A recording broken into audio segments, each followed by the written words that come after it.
दर्शकों, हरिओम, जय श्री राम। आज ज्योतिष का विषय लेके आया हूँ मैं। ज्योतिष में आज हमारा विषय रहेगा सूर्य जो द्वितीय भाव में हो। यहाँ जो 2 लिखा है, आप कुंडली में जो यहाँ 2 लिखा होता है वो दूसरा भाव नहीं, क्योंकि भाव कभी भी कुंडली के अंदर नहीं लिखे होते, लिखे होती है केवल राशियाँ। पर ये मैं जो बात कर रहा हूँ राशि की नहीं बल्कि भाव की बात करूँगा। सबसे पहले पिछली वीडियो में मैंने बताया था, दोबारा से उसको एक बार बता देता हूँ, मोटा मोटा रिवाइज कर देता हूँ। सूर्य के बारे में आपको कुछ बातें पता होनी चाहिए कि एक तो जो सूर्य देव हैं इनकी सब राशि सिंह राशि है, और सूर्य देव मेष राशि में, मेष का मतलब पहली राशि, मेष का मतलब क्या बोलते हैं उसे, पहली राशि, ये वाली राशि में उच्च के होते हैं। और तुला राशि में नीच के, तुला मतलब 7वीं राशि में, 7वीं राशि में नीच के होते हैं और पहली राशि में उच्च के होते हैं।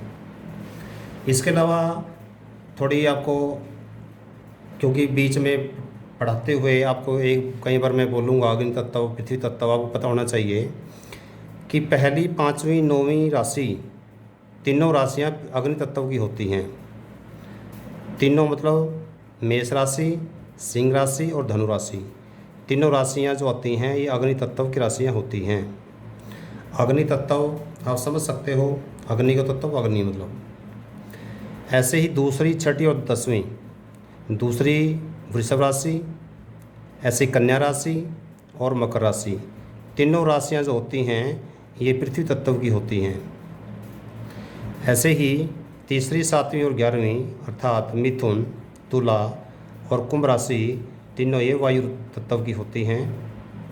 और चौथी, 8वीं और 12वीं अर्थात कर्क राशि, वृश्चिक राशि और मीन राशि, तीनों ये जल तत्व की राशियाँ होती हैं। ये इसलिए पता होना ज़रूरी है कि हर ग्रह, ये केवल सूर्य के बारे में बात नहीं, हर ग्रह हर एक राशि में जो बैठता है, हर राशि में उसके रिजल्ट में कुछ चेंज करता है।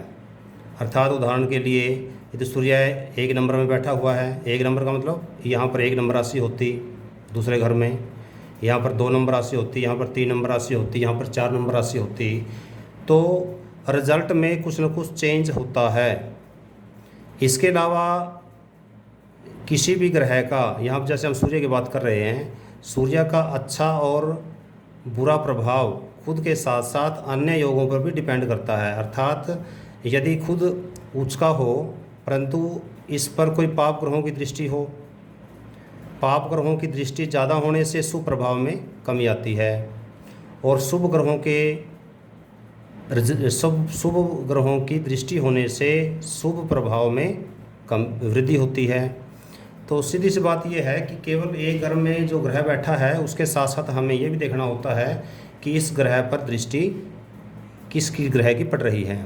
इसलिए जो मैं बता रहा हूँ, क्योंकि यहाँ पर दृष्टि की बात नहीं कर रहा हूँ, यहाँ पर मैं दूसरे घर में सूर्य के बैठने का परिणाम बता रहा हूँ। ये जो परिणाम बताऊँगा इस परिणाम में वृद्धि भी हो सकती है, कमी भी हो सकती है, और किस आधार पे वो डिपेंड करेगा दूसरे घर पर किन किन ग्रहों की दृष्टि है। ठीक है, तो आपने ये ध्यान देना है। और अभी हम जो करेंगे वो थोड़ी बेसिक चीज़ें करेंगे, जिसमें भी दूसरे घर में बैठा है, अलग अलग राशि वाइज नहीं बल्कि थोड़ी कॉमन चीज़ें करेंगे, राशि वाइज पूरी डिटेल में, क्योंकि वीडियो काफ़ी लंबी हो जाएगी। एक तो अपने ध्यान देना है कि सूर्य द्वितीय भाव में उच्च का हो या उच्च नवमांश का हो, तो उस समय जातक धन संग्रह ज़्यादा करता है, क्योंकि ये जो भाव होता है, दूसरा भाव, ये धन का भाव होता है। आपको पिछली वीडियो में बताया था कि इस भाव से हम धन को भी देखते हैं, इस भाव से हम कुटुंब को देखते हैं, इस भाव से हम आँख को भी देखते हैं, दाई आँख को, वाणी का भी घर है ये। तो सीधी बात यह है कि जो सूर्य यहाँ बैठेगा तो सूर्य अपने तत्वों को बढ़ाएगा, दूसरों के तत्वों को घटाएगा। यदि सूर्य यहाँ उच्च का होगा तो वे तत्वों को बढ़ाएगा, यदि नीच का होगा तो फिर कम करेगा। ये अपना ध्यान देना है। यदि उच्च का हुआ तो अच्छा होता है, तो क्योंकि धन का भाव है ये, तो धन की उस बंदे के पास कमी नहीं रहेगी यदि यहाँ पर सूर्य उच्च का बैठा हो तो। और यदि सूर्य यहाँ पर हो, उसका सूर्य जिसका यहाँ, उसका मतलब है सातवीं राशि में, सॉरी पहली राशि में। यदि यहाँ पर पहली राशि हो, सूर्य यहाँ हो, अर्थात मेष राशि में सूर्य उसका हुआ, तो ऐसा जो जातक होता है वो नौकरी करने की बजाय स्वतंत्र व्यापार करना ज़्यादा पसंद करेगा। और ऐसे जातकों की इच्छा पूर्ति हो जाती है। पर उसके लिए थोड़ा कंडीशन ये है कि जो धनेश है, धनेश का मतलब जैसे यदि यहाँ एक नंबर राशि है, एक नंबर राशि का मतलब है, एक नंबर का मेष का स्वामी कौन होता है? मंगल। पिछली वीडियो आप चेक कर सकते हो, पूरे स्वामी लिखवाए हुए हैं। यदि यहाँ एक नंबर राशि है तो इसका मतलब स्वामी कौन हुआ? मंगल। अर्थात जो मंगल है, मंगल की स्थिति भी अच्छी होनी चाहिए। यदि मंगल पीड़ित हुआ, एक नंबर राशि यदि यहाँ है और मंगल पीड़ित हुआ, उस केस में फिर जो रिजल्ट आएंगे वो कमी, रिजल्टों में कमी आ जाएगी। और ख़ासकर जैसे जो धनेश है, मतलब यहाँ पर जो राशि बैठी उसका जो स्वामी है वो 6, 8 और 12 में नहीं होने चाहिए। यदि 6, 8, 12 में है तो उसके जो रिजल्ट है, धन कमाने का जो रिजल्ट है उसमें कमी आ जाएगी।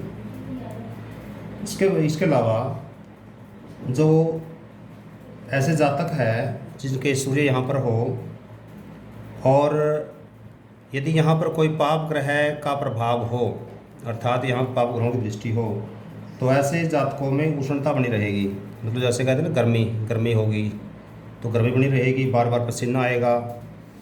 और उनकी जो दृष्टि है, क्योंकि बताया था आपको ये दृष्टि का घर भी है, मतलब और ये दृष्टि घर है तो उनकी आंखें भी कमज़ोर हो सकती हैं, अर्थात आँखों की बीमारी हो सकती है, क्योंकि ये जो घर है ये आँखों का भी होता है। ये दाईं आँख का होता है, ये बाईं आँख का होता है।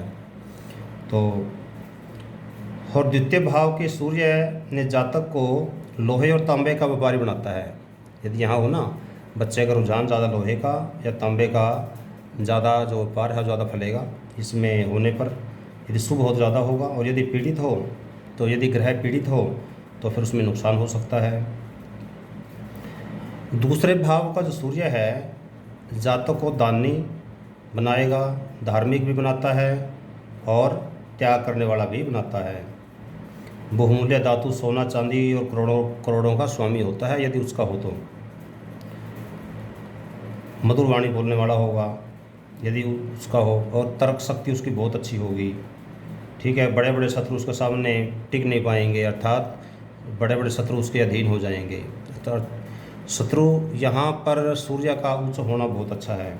इसके विपरीत यदि सूर्य पीड़ित हो, सूर्य ग्रहण बन रहा हो, मतलब अर्थात इसके साथ राहु या केतु हो, तो उस दशा में जो रिजल्ट है उल्टे हो जाएगा। उल्टा क्या हो जाएगा? ऐसा जातक अभिमानी हो जाएगा, क्रोधी हो जाएगा, कंजूसी हो जाएगा, कुरूप भी हो सकता है, मूर्ख भी हो सकता है।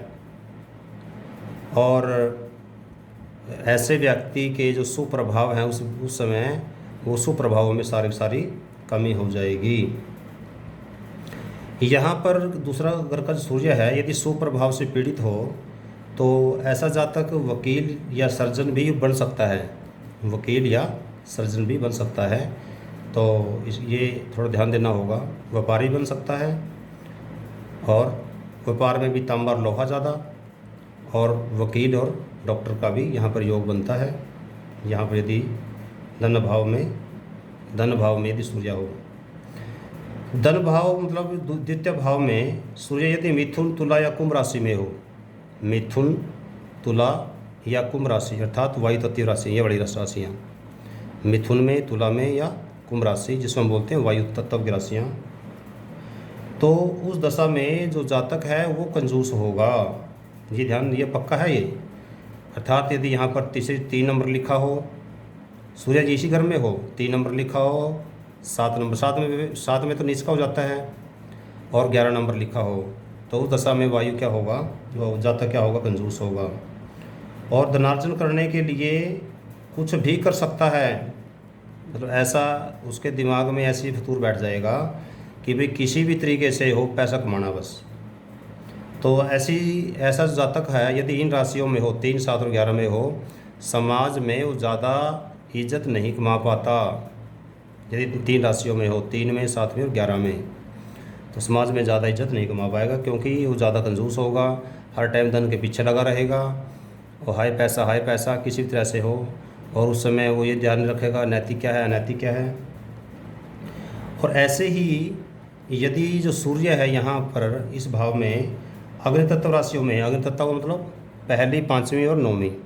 पहली राशि तो वैसे उसकी होती है, पाँचवीं उसकी खुद की राशि होती है, नौवीं राशि गुरु की होती है। इसमें गुरु का मतलब ये इसका मित्र ग्रह है।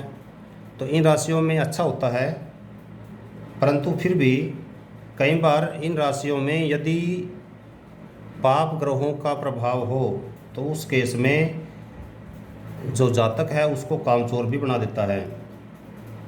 पर ऐसे जातकों में बड़े बनने की इच्छा जरूर बनी रहेगी, अर्थात मेहनती इच्छा जरूर बनी रहेगी, कामचोर भी और मेहनत इच्छा भी। अब यहाँ पर दोनों बातें हो जाएंगी। यदि यहाँ पर पाप ग्रहों की दृष्टि हो तो पाप ग्रहों की दृष्टि के कारण कामचोर बनेगा, पर बड़ा बनने की प्रबल इच्छा बनी रहेगी।